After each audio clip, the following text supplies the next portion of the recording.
Medicare won't cover loneliness, and a paid-off house won't stop the silence from eating you alive. I thought my Social Security check and my 401k meant I'd finally feel free. But retirement doesn't hand you peace, it hands you time. And then it asks what you're going to do with it. If you don't rebuild purpose and connection on purpose, the quiet wins. I thought retirement was going to feel like freedom. Part 1. The house is still there, but life has gone quiet. I thought retirement was going to feel like freedom. I thought I would wake up, pour my coffee, and finally breathe without a boss, a schedule, or anybody tugging at my sleeve. What I did not expect was how quiet the house would get, and how loud my own thoughts would become.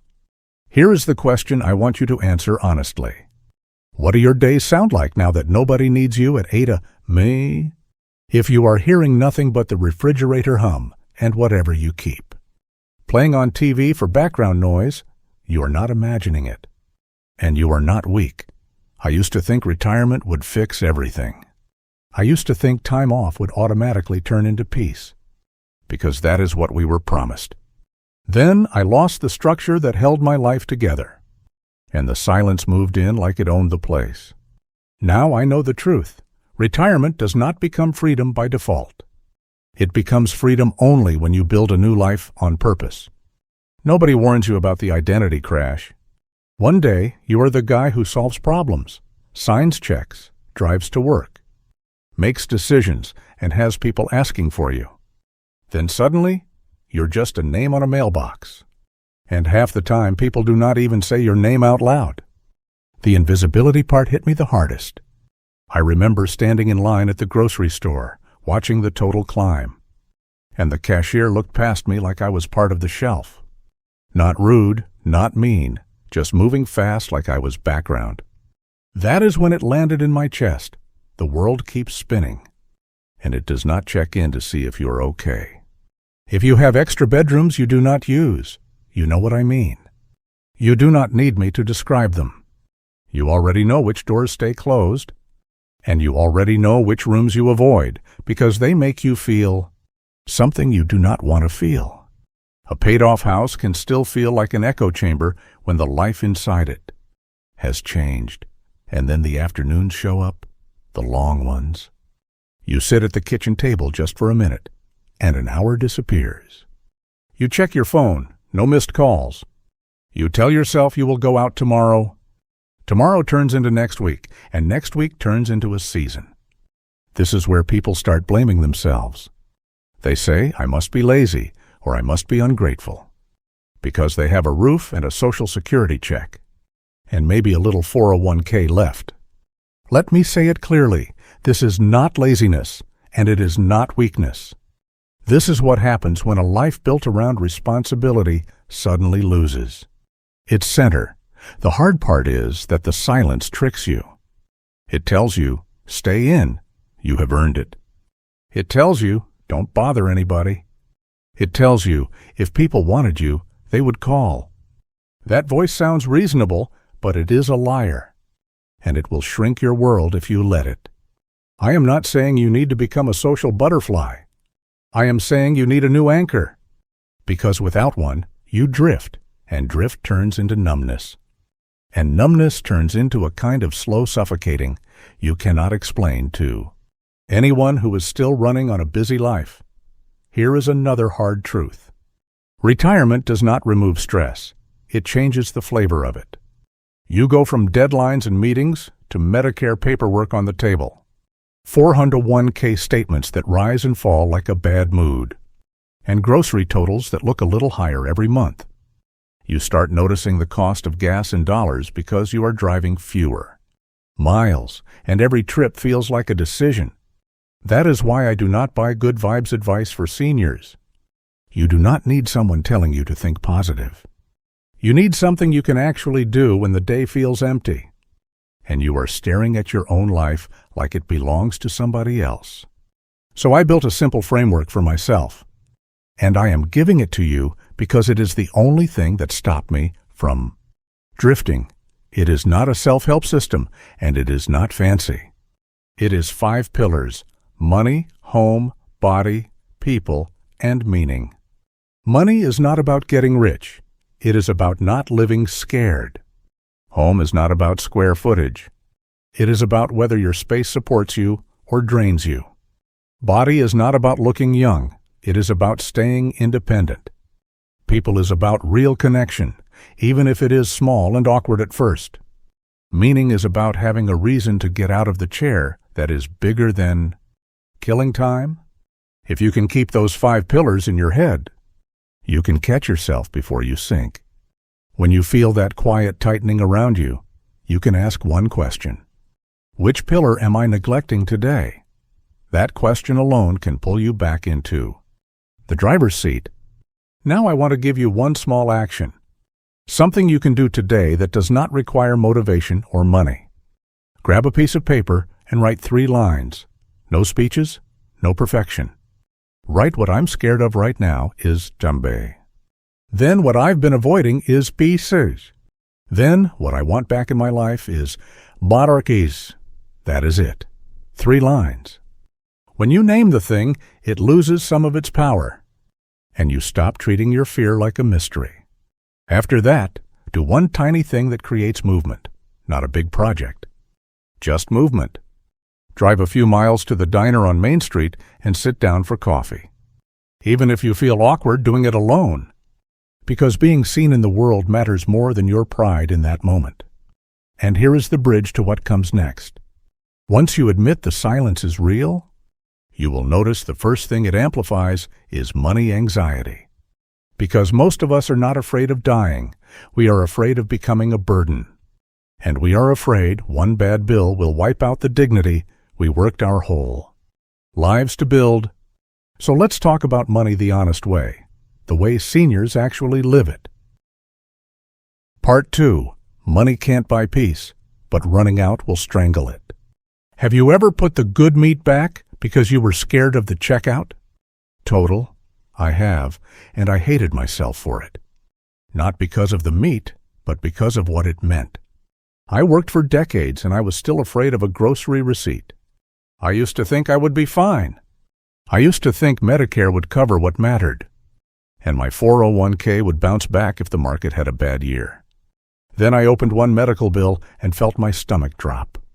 And I watched my account dip hard at the same time. And I realized I was guessing. Now I know the truth. Money will not fix grief or loneliness. But financial confusion will choke the peace right out of your chest. This is the part of retirement people do not talk about at the diner on Main Street. They joke about fixed income, then they change the subject. But when you are alone with your thoughts, that fear gets honest. You start doing math in your head at 2 and none of it feels stable. Here is what that fear looks like in real life. It is a stack of Medicare paperwork on the table that makes no sense, with words like deductible and copay and not covered sprinkled through it. Like landmines, it is a surprise prescription cost at CVS when you thought it would be $10, and it rings up at $50. It is the 401k statement that suddenly looks like it lost weight overnight, and you realize your plan is mostly hope. And then life adds the stuff you cannot schedule. The AC goes out in July. The roof starts leaking. The car needs brakes. You get a quote, and it is $2,800 or $4,500. And you feel your throat tighten because you know that is not extra. That is the grocery money, the gas money, the savings cushion you never built. People who are younger think seniors worry about money because they are greedy. That is not it. We worry because we do not want to become a burden. We worry because we have seen what one illness can do to a family. We worry because asking for help at 70 feels different than asking at 30. If you feel shame about this, you're not alone. Shame is the silent partner in retirement finances. It makes you hide statements. It makes you say, "I'm fine," when you're not. It makes you avoid the mailbox because you cannot handle another letter with numbers on it. Let me say something that will probably irritate the positive mindset crowd. Fear is not always your enemy. Sometimes fear is a signal that you are unprepared. And your job is not to drown it out. Your job is to listen. Then build a simple plan that gives you your dignity back. That word, dignity, matters. Planning is not panic. Planning is dignity. Planning is being able to look at your adult kids and not feel like you are one emergency away from asking them to cover your bills. Now, I am not going to give you a math lecture. I am not going to talk about financial freedom like we are 25 and trying to retire early. This is retirement, the real kind, where Social Security shows up on a schedule and your body does what it wants. Sometimes, what you need is clarity, not complexity. Here is the framework that saved me from freezing. 4 steps. Simple enough to do, hard enough to matter. Step 1, know your bare bones number. That means the minimum it costs you to live for 1 month. Without treats and without guilt. Mortgage or rent, utilities, groceries, gas, insurance, prescriptions, and whatever you must pay to keep the lights on and the car running. If you do not know that number, your brain will invent worst-case scenarios and keep you anxious. Step 2, build an emergency cushion. Not because you want to feel secure, but because emergencies are not personal. They are guaranteed. Some of you can do 3 to 6 months. Some of you cannot. And I am not going to insult you by pretending everyone can. Start with 1 month.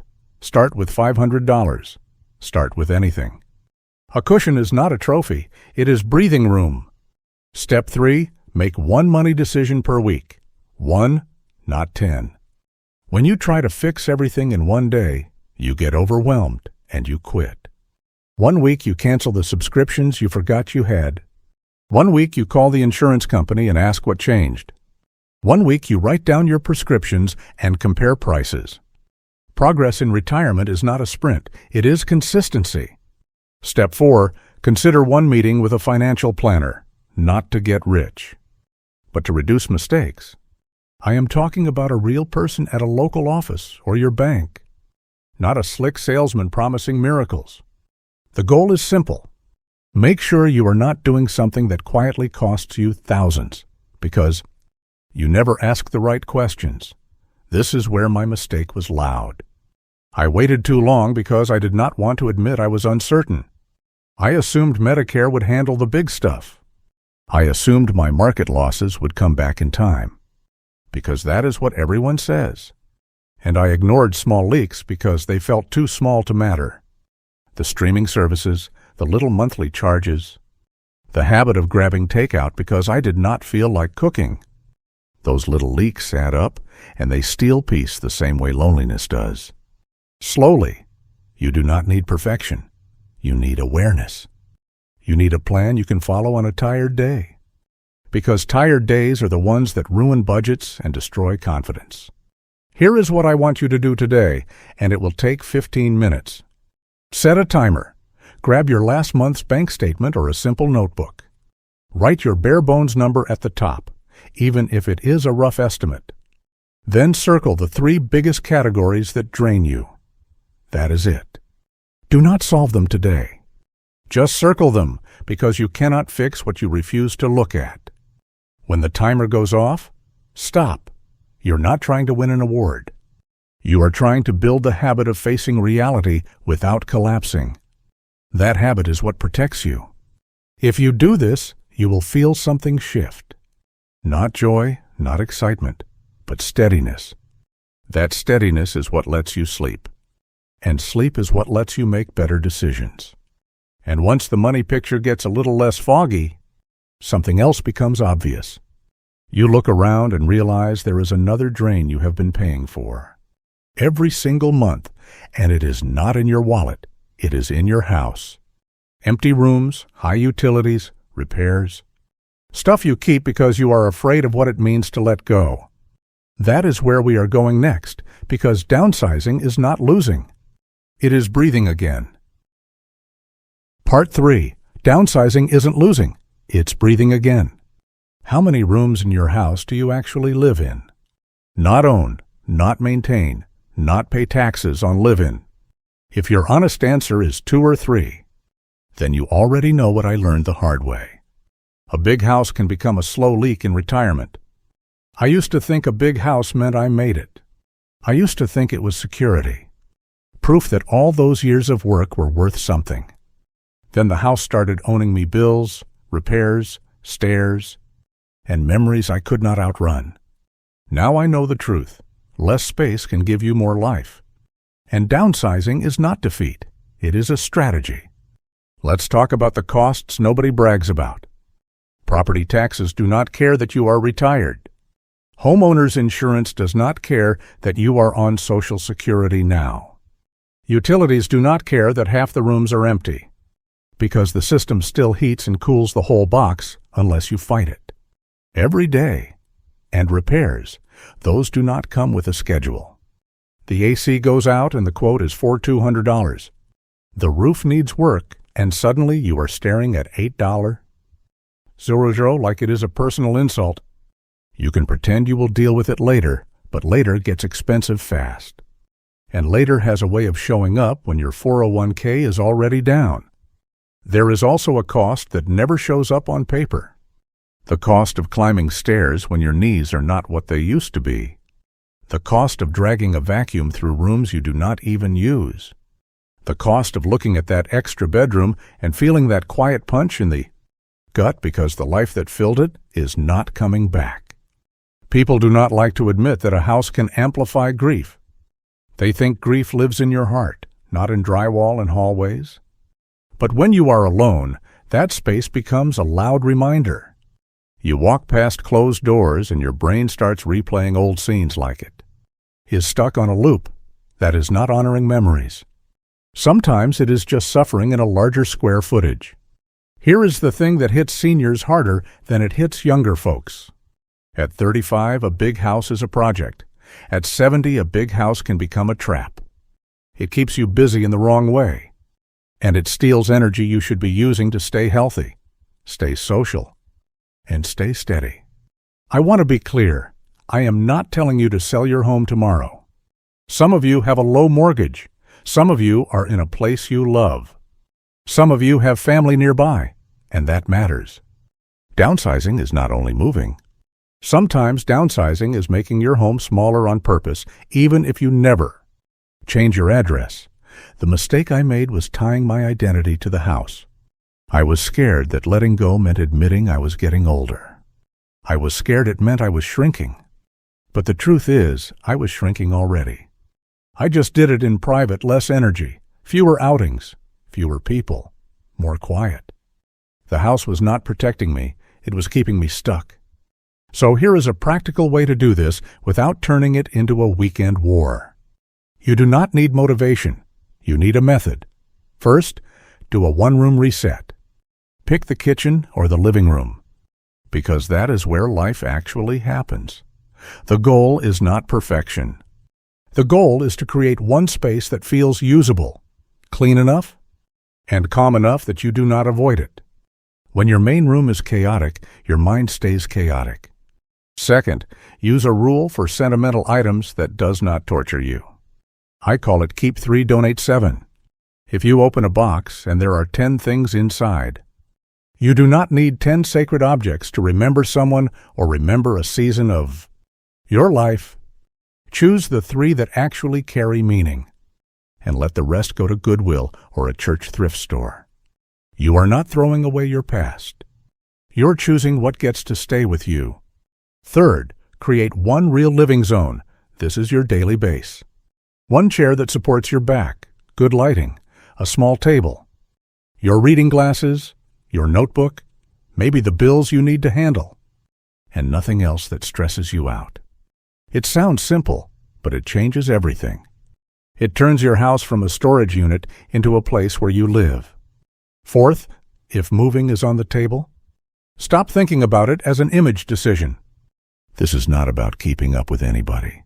This is about independence. Write down 3 reasons that are about your future, not your pride. Maybe it is no stairs. Maybe it is lower property taxes. Maybe it is closer to the grocery store and my doctor. Maybe it is less money coming out of my Social Security check every month. Those are adult reasons, and they matter. A lot of people avoid downsizing because they think it will be an emotional meltdown. Sometimes it is. You find old things and you feel old feelings. But here is what surprised me. Keeping everything did not protect me from those feelings. It just kept them spread all over the house, waiting to ambush me. Downsizing also protects your money in a way people do not talk about. Every empty room is a future expense. Every extra bathroom is another thing that breaks.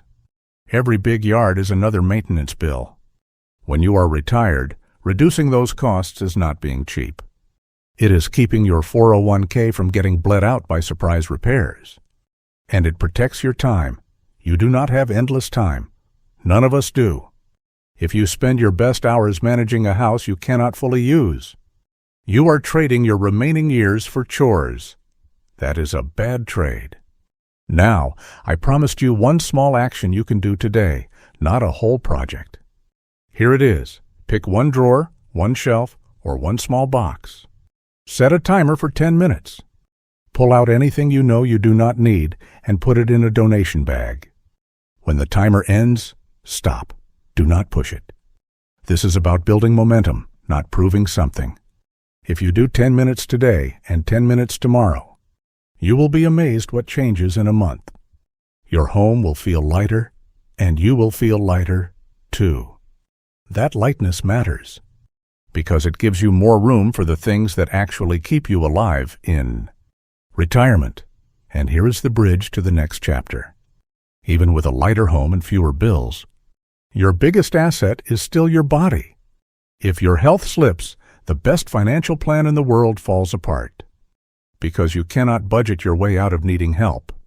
So let's talk about the one account you cannot replace your body.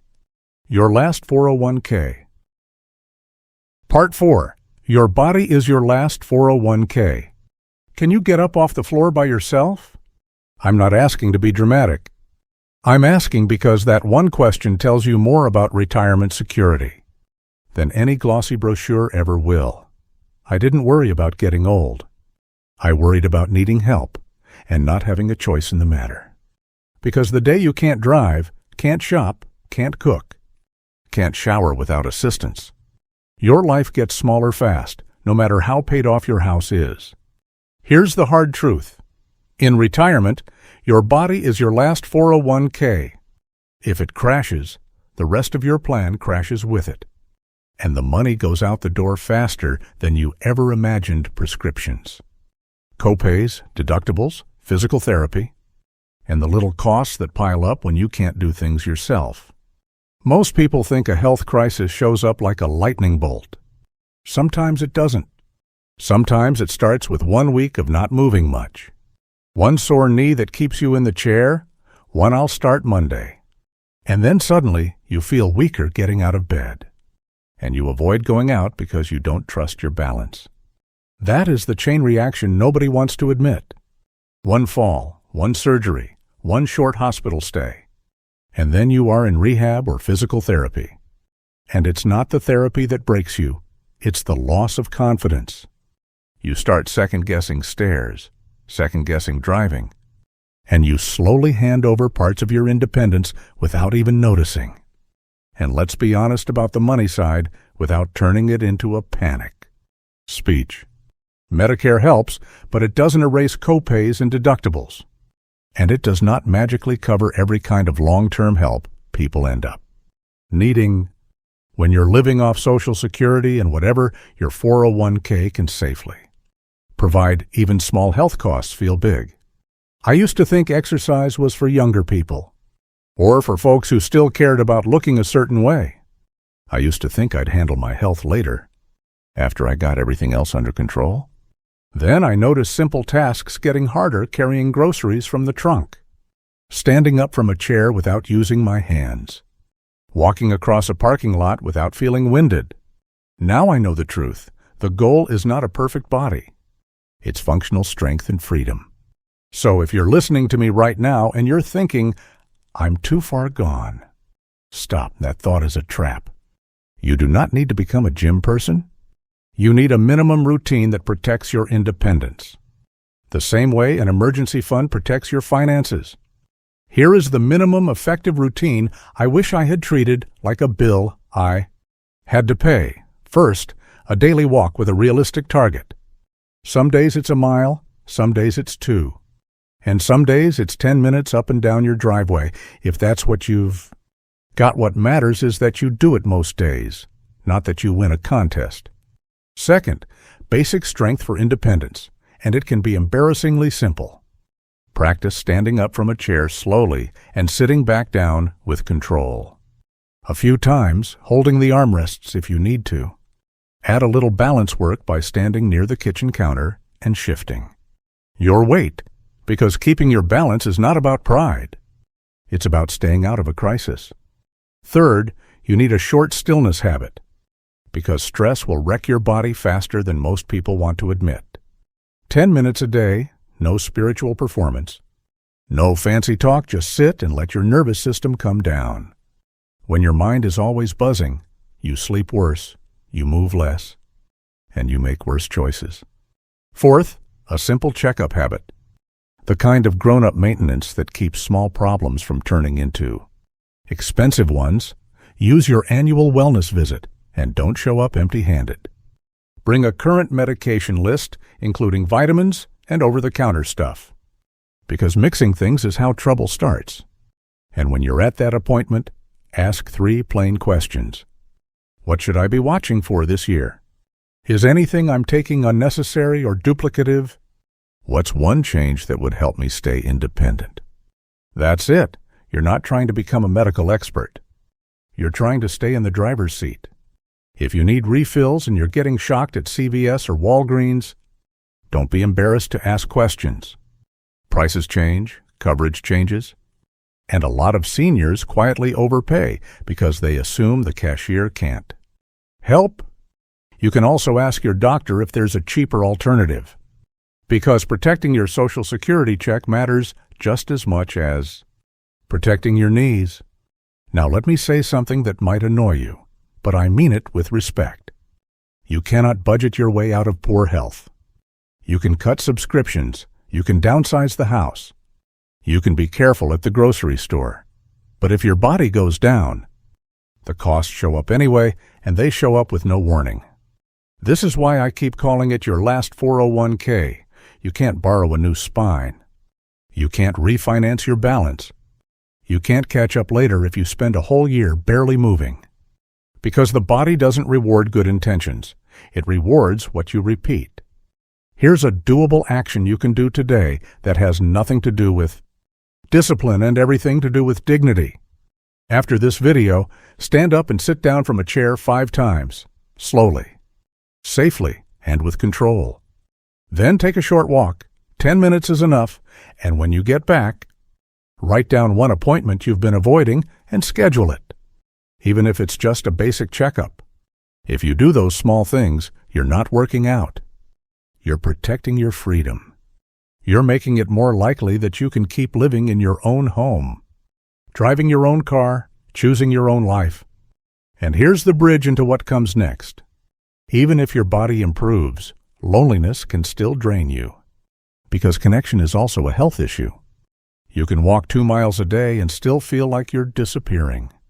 So we have to talk about the quiet leak that takes people down loneliness. Part 5. Loneliness doesn't shout, it leaks. When was the last time you had a real conversation that wasn't with a cashier? Not a quick "how you doing?" but a real back and forth where someone actually knew what was going on in your life. I didn't notice loneliness at first because it doesn't hit you like a punch. It shows up like a leak. It starts small, and if you ignore it, it spreads into places you didn't think it could reach. I used to think I was fine alone. I used to think I worked my whole life.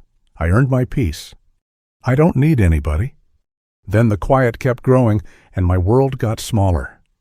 And I realized I wasn't choosing peace, I was choosing isolation. Now I know the truth. Connection has to be scheduled, not hoped for. This is what the leak looks like for a lot of us. You leave the TV on, not because you're watching, but because silence feels too honest.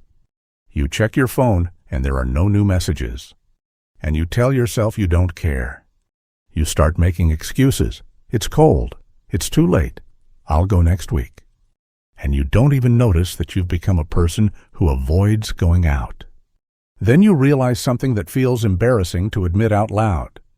You haven't touched another human hand in a long time. No handshake, no hug, no pat on the shoulder. That is not just a feeling. That is your nervous system living on empty. Meals change too. You eat without talking. You finish and you don't even remember tasting it. You tell yourself, I'm fine, but your sleep gets lighter. Your appetite gets weird and your motivation disappears. Loneliness doesn't just make you sad, it makes everything harder. It makes you skip the walk you promised yourself you'd take. It makes you delay the doctor appointment because you don't want to go alone. It makes you stop cooking real food because what's the point? It even makes you spend more money sometimes because you buy little comforts to fill a hole you don't want to name. And here is the part seniors rarely admit. Family does not automatically fix it. Your kids have jobs, schedules, and their own stress. Your grandkids are not sitting around waiting for you to call. That is not because they don't love you. It's because modern life moves fast and it doesn't slow down for retirement. I made the mistake of thinking, if they cared, they'd call. That sounds reasonable until you realize what it costs you. It costs you days. It costs you weeks. It costs you the habit of being with people. So let's name the truth without drama. Loneliness is not a character flaw. It is not a sign you failed. In retirement, it is often a logistical problem as much as an emotional one. And logistics can be fixed if you stop pretending it will magically improve. Here is the connection plan I wish I had started earlier. It's simple, and it works because it doesn't depend on feeling social. Rule 1 is the 2 touch points a week rule. 2 scheduled interactions every week, even short ones. One could be coffee with a neighbor. One could be a phone call that lasts 10 minutes. The goal is not excitement. The goal is contact. If you think 2 is too much, that's a sign you need it. This is like medicine. You don't wait to feel like taking it. Rule 2. Join something with a fixed rhythm. Not a one-time event, not a big commitment. Something that happens on a regular schedule. A library group from the bulletin board, a YMCA class, a senior center lunch. A church group if that's your lane, a walking club. You need something that gets you out of the house without requiring willpower. Every time. Rule 3 is 1, new name a month. I'm not saying find a best friend at 70 overnight. I'm saying meet 1 new person and learn their name. That's it. 1 new thread in your life each month. It adds up faster than you think. Rule 4 is what I call the diner rule. Pick 1 regular place on Main Street somewhere you can drive a few miles. Park easily and show up. When you become a familiar face, you stop feeling invisible. The staff starts saying, "Good to see you."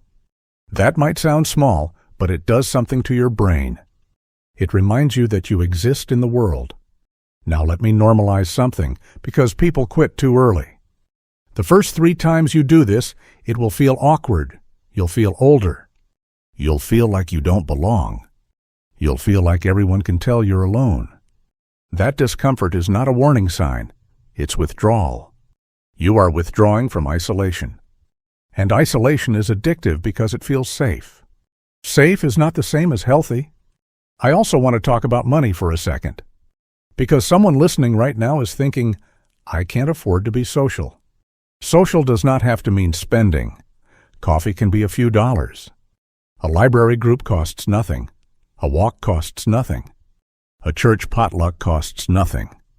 Volunteering costs nothing, and it gives you a role again, which is something retirement quietly steals. And yes, gas costs money. But so does loneliness, just in different ways. It costs you sleep. It costs you health. It costs you the strength you were trying to build in the last chapter.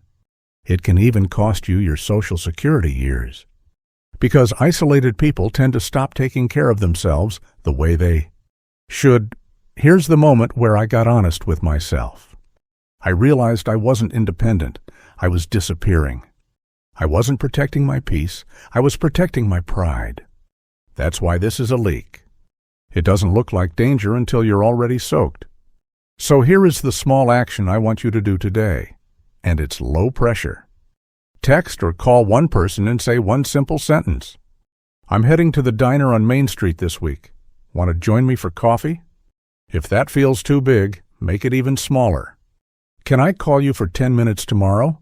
Then put it on the calendar. Don't leave it floating in your head. If nobody says yes, you still go. You go anyway because the point is to re-enter life, not to win approval. And here is the bridge into what comes next. Sometimes loneliness isn't just about distance or schedules. Sometimes the hardest connection is the one with the people we love most, because pride and old wounds block the path. If you're waiting for the other person to move first, you might be waiting until it's too late. So we need to talk about pride, what it costs, and how to put it down without losing your dignity. Part 6, Pride, costs you more than you think. How many years have you gone without speaking to someone you love? Not because you forgot, and not because you didn't care, but because you needed to be right? I missed 5 years I can't buy back, because I confused pride with strength. I told myself I was protecting my self-respect, but what I was really doing was building a wall so thick that nobody could climb it, including me. I used to think, if they cared, they'd call. I used to think, I won't be disrespected. Like that one sentence could keep me safe. Then I watched the calendar move birthday after birthday, Thanksgiving after Thanksgiving, and I realized I wasn't winning anything. Now I know the truth. Pride can keep you right while it quietly robs you of your life. Pride doesn't show up wearing a name tag. Pride looks like staring at the phone and refusing to be the first one to dial. Pride looks like reading a text and not answering because you're still rehearsing the old argument in your head. Pride also looks like waiting for an apology that never comes. You tell yourself they know what they did, and maybe they do. But time doesn't care. Time keeps moving, and it doesn't pause until the other person finally says the perfect words. You've been waiting for, here's how it spreads, and you'll recognize this. First you miss a casual lunch, then you miss a holiday because it would be awkward.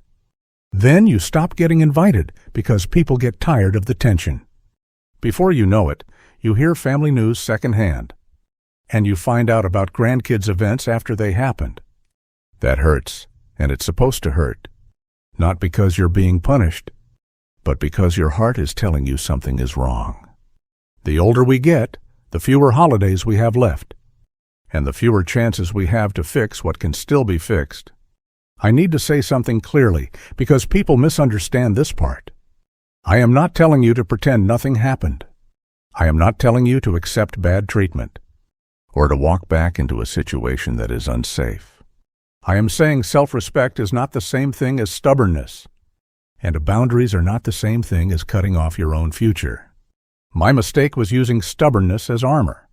I told myself, I'm just being strong, when I was really being scared of looking needy, scared of getting rejected, scared of admitting I missed them. Pride made me feel in control, but it cost me the only thing I can't earn back. Time, at 55, 65, 75 time, is the real currency. Social Security checks come on a schedule, and you can plan around dollars. But wasted years have no refund. You don't get a credit for being right when you're sitting alone on Christmas. So here's the practical path, and it doesn't require perfect outcomes. It requires honesty, and it requires a little courage that feels uncomfortable for about 10 minutes. If you can do that, you can change the next 5 years. Step 1 is what I call own your slice. One sentence, only about your part, not theirs. Something like, I've been stubborn, and I'm sorry for my part in this. Not I'm sorry you felt that way, and not I'm sorry, but you started it. Just your slice. Step 2 is a low-pressure invitation. Keep it small on purpose because small makes it doable. Can we talk for 15 minutes this week? Can we grab coffee at the diner on Main Street? Can I call you on Tuesday evening for a quick check-in? You are not asking for a family reunion. You are asking for contact. Step 3 is the no argument rule for the first conversation. You say it out loud, and you mean it. I'm not calling to fight. I just want to talk, and I want to hear your voice. The goal is not court. The goal is connection. Step 4 is boundary language, because some relationships are complicated. If the other person starts swinging, you don't swing back.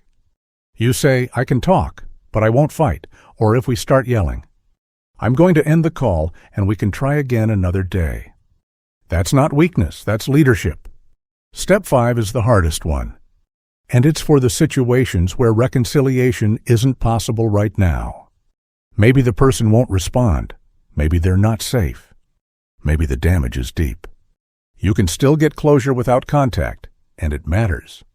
Write a letter you don't send, 1 page, and tell the truth what you wish had happened, what you regret, and what you're letting go of so it stops poisoning your present.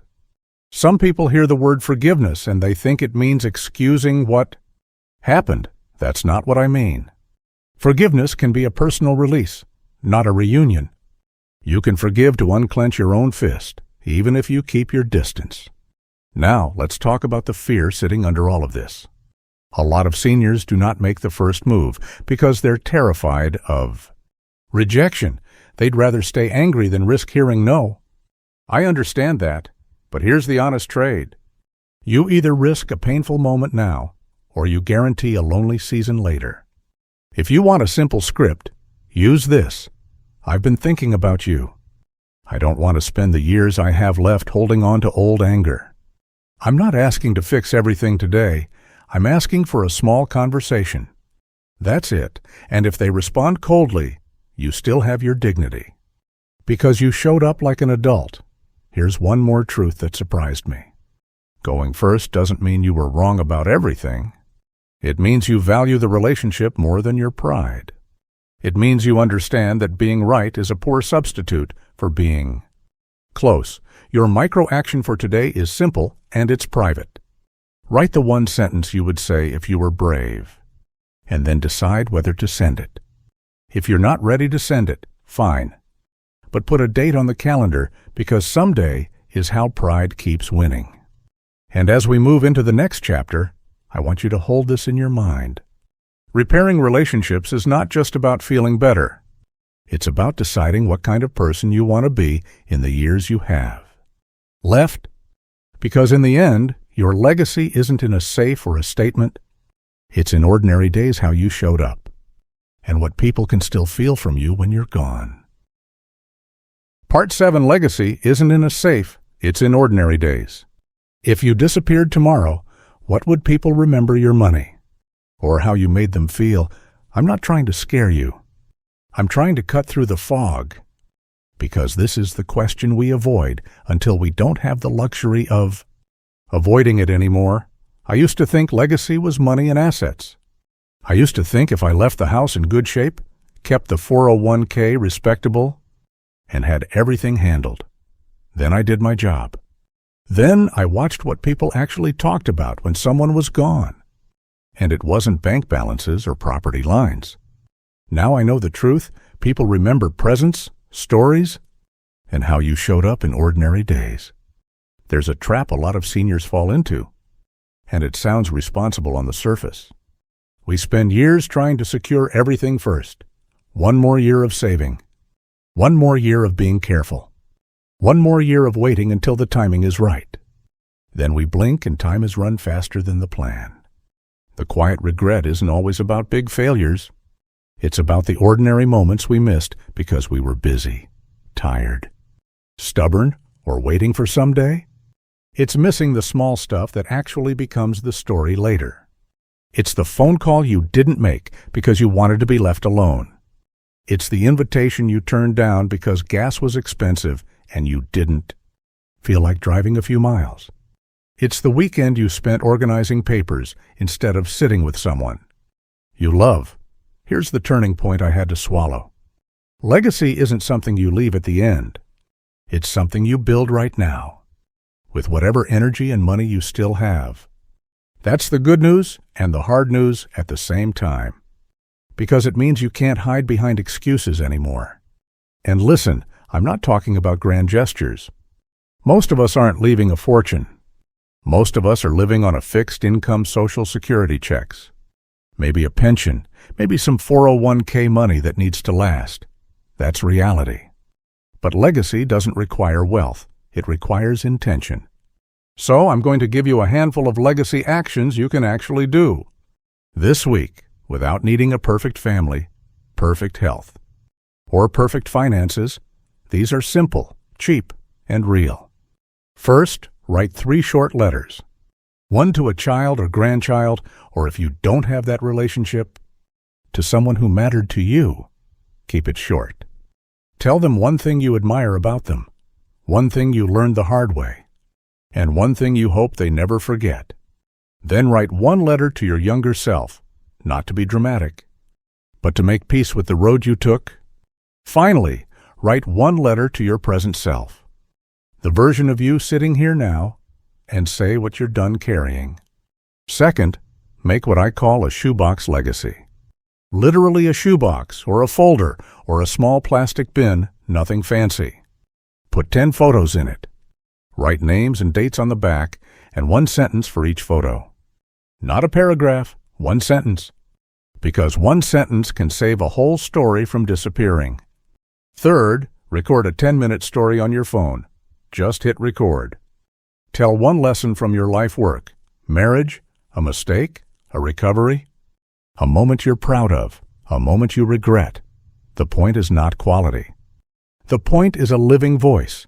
People forget details, but they remember a voice. And if you have grandkids, trust me, a voicemail from you years later will mean more than a check. Fourth, pick 1 weekly tradition. Not a big production, just something steady. Saturday pancakes. Sunday afternoon call, a monthly diner breakfast on Main Street. A short drive a few miles to meet someone you care about, even if all you do is sit and talk for 30 minutes. Traditions are how people feel your presence even when you're not there. Fifth, do 1 show-up act each week. 1, give someone a ride. Make 1 call, drop off a meal, help with a small task. Offer to watch the grandkids for an hour, if that's your situation. Or help a neighbor carry something heavy.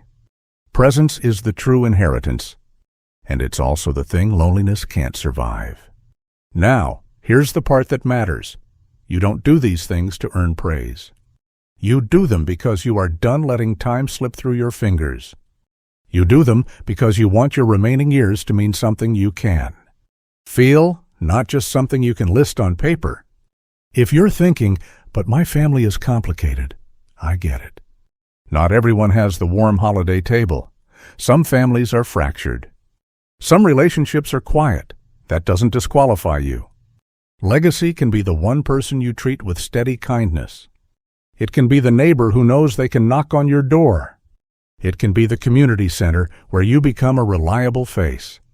It can be the church potluck where you bring something simple and you show up.